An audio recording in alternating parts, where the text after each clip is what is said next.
자, 안녕하십니까. 박정석의 수익공장 박정석 공장장입니다.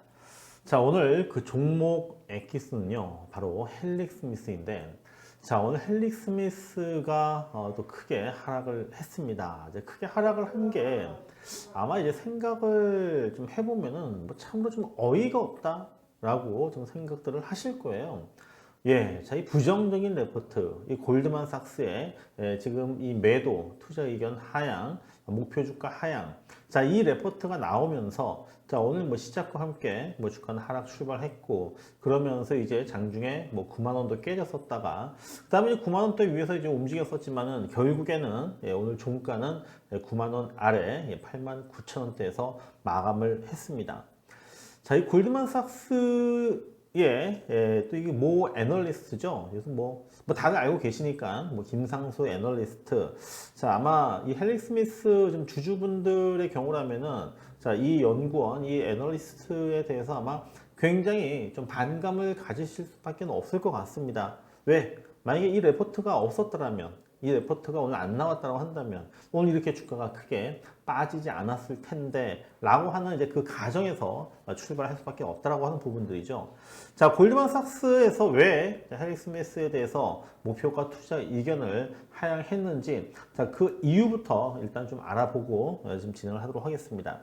자, 지금 내용을 보면요. 자, 이번 그 VM20이죠. 임상 3-1 상에서 새로운 리스크 요소가 발견됐다. 자, 새로운 리스크 요소. 자, 이 새로운 리스크 요소가 또 뭔지도 제가 또 뭐 좀 뒤에서 다시 말씀드릴 텐데. 자, 그래서 투자 의견 기존 매수에서 매도로 하향 조정했고, 자, 12개월 목표 주가도 기존 24만 6,400원에서 자, 6만 4천 원으로 하향 조정을 했습니다. 그런데 지금 이 목표 주가를 낮춘 게 오래된 일도 아니에요. 예, 얼마 전이었었습니다. 예, 지난 9월 달이었었습니다. 9월 그 24일인가요? 5일인가요? 예, 이때 이제 30만 원에서 24만 6,400원으로 이제 하향 조정했었거든요. 근데 이때도 이제 뭐 투자 의견에 대해서는 일단은 뭐 매수를 했었습니다. 매수를 했었는데 그때도 이제 그 주가가 이제 급락한 이 상황에서 이렇게 이제 목표가를 갖다 하향 조정했지만은 그때는 계속적으로 매수 의견을 갖다가 유지를 했었거든요. 근데 지금 불과 지금 얼마 만입니까? 지금 한 20일? 20일 만에 이렇게 지금 태도가 바뀔 수 있을까? 최근에 지금 보면은 임상 3상과 관련해가지고 또 이제 그 유효성이라든지 안정성 입증되면서 주가가 올라왔잖아요. 회복을 했잖아요. 회복을 했었던 이런 그 부분들 속에서 완전히 이거는 뭐 찬물 갖다가 뭐 끼얹는 뭐 찬물이 아니고 뭐 완전히 뭐 판을 갖다가 뭐 좀 뒤집어 엎을 정도로 좀 강력한 좀 매도 의견을 냈습니다. 그 짧은 기간 동안 지금 어떻게 보면은 회사 그 이번 그 임상과 관련해 가지고 더 좋은 어떤 일들이 있었었는데 그러한 것을 바탕으로 했을 때 오히려 어떤 매수 의견을 갖다가 더 강화하지는 못할 망정 지금 매도로 일단 얘기를 했습니다.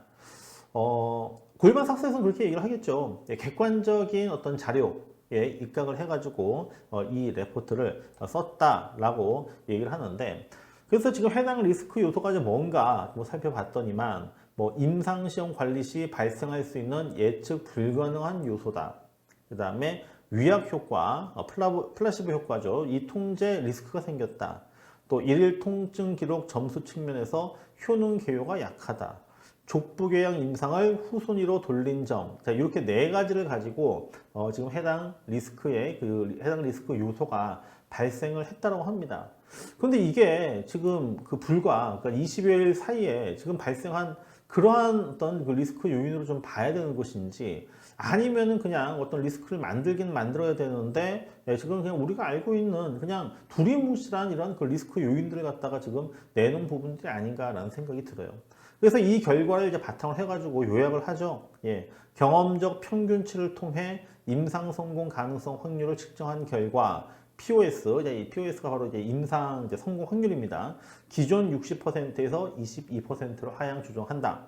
그 다음에 엔젠시스 매출 예상치도 기존 96억 달러에서 72억 달러 낮추고 시장 점유율도 6.1%에서 4.6%로 축소를 한다. 이렇게 지금 얘기를 합니다. 그러니까 뭐 매출 예상치가 뭐 줄어들고 시장 점유율도 줄긴 하는데, 근데 퍼센트를 봤을 때 그렇게 크게 줄어드는 건 아니잖아요. 그렇죠? 그런데 어떻게 목표 가격을 갖다 그렇게 그냥 확 어떻게 이렇게 후려칠 수 있는지, 이게 제가 볼 때는 좀 굉장히 좀 쇼킹하다라는 생각이 듭니다.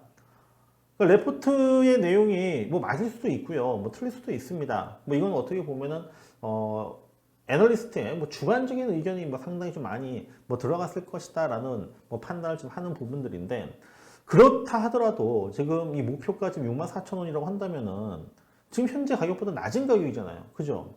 그럼 64,000원 목표로 한다? 그럼 더 떨어져야 된다는 얘기이기 때문에, 그래서 이제 주가가 좀 하락을 좀 했던 부분들입니다. 그런데 여기서 우리가 이제 이 골드만삭스의 그동안에 어떻게 보면은 그동안 이제 보여줘 왔었던 이 제약 바이오 섹터에 대한 어떤 그 관점이라고 하는 부분들, 이 부분을 갖다가 좀 우리가 좀 봐야 될 것 같아요. 그러니까는 골드만삭스의 이 김상수 이 애널리스트가 지금 이 헬릭 스미스 여기에서만 처음으로 지금 이 목표 주가를 갖다가 하향하고 투자 의견을 갖다가 하향시켰던 게 아닙니다. 예전에도 이런 일들이 굉장히 많이 있었단 말이에요. 그 사례를 갖다가 이제 보게 되면은 작년 8월 달에 메이톡스 제품 허가와 관련한 전망에서 엘러간의 뭐 이노톡스에 대한 상업화 전략이 없고, 뭐 해당 제품의 3상 이벤트가 주가에 이미 선반영이 되어서 큰 의미가 없다, 이렇게 얘기를 하면가지고 뭐 메디톡스, 당시 이제 뭐 메디톡스, 뭐 휴젤, 그 다음에 이제 대웅제약도 이 나보타가 이제 뭐 같은 이제 제품이죠. 나보타 가치가 과대평가됐다. 삼성증권에서는 대웅제약 나보타 신약 가치를 1조 4,267억 원으로 평가를 했는데, 뭐 이게 뭐 과대평가 됐는지 모르겠습니다만은, 골드만삭스는 지금 거의 한 10분의 1 정도 1,980억 원어치로 그냥 완전히 후려쳤어요. 그 다음에 또 유한양행이 뭐 1조 원 넘게 기술 수출했던 레이저티닙, 이게 후발주자고, 또 경쟁 심화에 따라서 이 퍼스트 라인 치료제로 자리 잡을지 불확실하다. 또 이렇게 얘기를 해가지고 또 유한양행 주가를 갖다가 또 무너뜨렸었고, 또 작년 8월 달에 셀트리온에 대해서는 뭐 미국의 바이오시밀러 시장을 뚫기가 어렵다. 또 한미약품에 대해서도 R&D 뭐 파이프라인이 과대평가되었다. 자, 이렇게 지금 얘기를 좀 했었습니다. 그만큼 이 골드만삭스가 이 국내 바이오 업체들을, 신약 바이오 업체들에 대해서 굉장히 좀 부정적인 시각을 가지고 있다는 것을 우리가 알 수가 있어요. 그러니까 골드만삭스한테 걸리면은 참, 지금 어떻게 보면은 주가는 또 어김없이 추풍 낙엽처럼 또 떨어진다는 하는 부분들이거든요. 떨어졌다가 다시 이제 뭐 회복을 하는 경우도 있었었지만은, 일단은 이 영향이 좀 상당히 좀 오래 갔었다라고 하는 부분들은 이건 또 부인할 수 없는 이런 또 사실인 것 같습니다. 골드만삭스가 사실 좀 문제가 많았죠, 그동안. 특히 이제 공매도와 관련해가지고. 이제 골드만삭스가 또 이제 국내 이제 금융 좀 당국으로부터 제재를 받기도 했고요. 그래서 저는 이제 이것을 우리가 볼 때는 합리적으로 의심을 할 수밖에 없는 게, 이 공매도와 연결된 것이 아니냐라고 하는 부분들이거든요. 그러니까 헬릭 스미스가 주가가 급락을 했고, 그 다음에 이제 급락을 했다가 그 이후에 주가가 이제 올라가는 이 과정 속에서 공매도 쳤는데 올라가면 안 되지, 떨어뜨려야지 라고 해가지고 이런 레포트를 냈을 가능성도, 이건 뭐 부정할 수 없다라고 하는 거죠. 부인할 수 없는 부분들입니다. 물론 여기에 대한 뭐 정황적인 증거는 없습니다. 증거는 없지만은 또 아니라고 하는 또 이런 증거가 또 역시 마찬가지로 없다는 생각이 듭니다.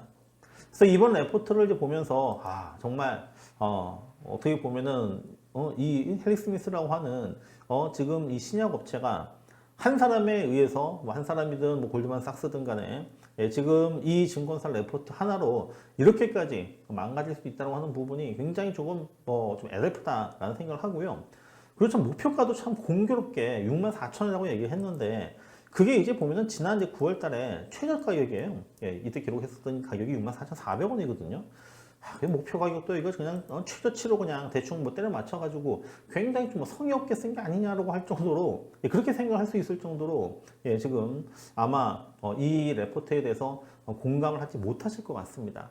그래서 아마 이제 지금 이것과 관련해서 이제 공매도와 관련해가지고 뭐 조사를 한다라든지 뭐 이런 부분들 아마 진정이 뭐 들어가지 않겠어요. 네, 우리 또 이 그 헬릭스미스 또 주주분들 같은 경우에도 뭐 혹시 한번 골드만삭스랑 이거랑 또 이제 뭐 공매도 관련해가지고 뭐 있지 않느냐라고 이제 아마 뭐 민원도 많이 넣지 않을까라는 생각을 합니다. 아무튼 저는 일단은 공매도, 자, 공매도라고 하는 부분이 좀 굉장히 제가 볼 때는 좀 연결이 좀 많이 되어 있을 것이다라는 네, 그런 합리적인 좀 의심을 좀 해보도록 하겠고요.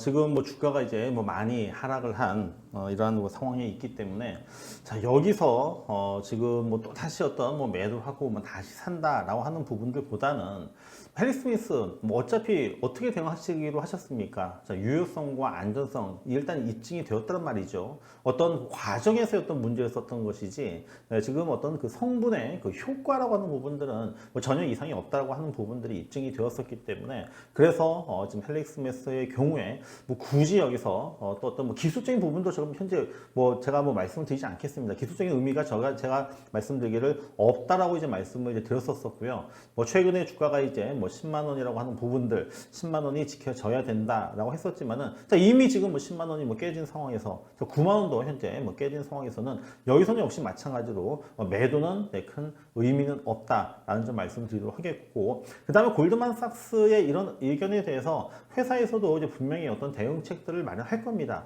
회사에서 또는 뭐 다른 증권사에서 뭐 반박, 글쎄 다른 증권사에서 국내 증권사에서 반박 의견을 내지는 않을 것 같고요. 아마 좀 회사 쪽에서 또 어떤 대응 부분들이 있을 것이다라고 좀 생각을 하고 있기 때문에 지금 시점에서 매도는 큰 의미가 없다는 점을 다시 한번 말씀을 드리도록 하겠습니다.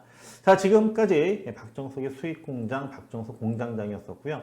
그리고 자, 이 좀 내용 부분들 좀 만족을 하시면은 좋아요 그리고 구독 꼭 많이 눌러주시면 고맙겠습니다. 감사합니다.